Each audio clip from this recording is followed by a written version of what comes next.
kabit o asawa? Asawa, syempre. Asawa. Kay, syempre, kanang kabit man, nadilian raman ang kalami, oy, saya asawa, di, awad ka, magbuhay sa imo, jud.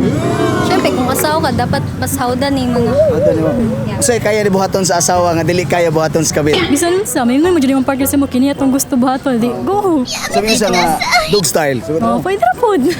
Ang importante, kabalo dyan ka muluto. Man sa imong bana, para dili. Anong kinahanglan man nga importante ang pagluto. Oo, kay kanang mga kabit mo bubuhaton po rin ang tanan no, para di sila biyan siyang asawa. Syempre, timanon jud nilang kaya kung asawa, kung bana mga bit. Timanon jud nagtaman-taman para dili na mga ano sa ako. Sagdi na yung mga asawa nga namiya karon magpasiksi mo para sunod. Gwapa na kayo mo, di magmahan na yung asawa. Sa mga kabit nga nagtanaw karon diyo unsa inyong mensahe? Kanang dapat magbag-o na jud mo, dapat piliun jud ninyo nga kanang wali asawa para dili mo masakitan. Kalami karon gaba sunod. Kasakit sunod. Halimbawa ikaw ang nahimong kabit sa bato nimo. Kabalo ko mo lugar sa akong kagalingon mga asa ko. Ana, kung mahiwa mo akong kabit. Wala ko rin gustong maging kabit. Bisan pagwapo na, dili ko gusto. Basta si Jun Pio, ay problema. Kaya Alexis G. Butoy nga. Wala ka mo nung nilag ko.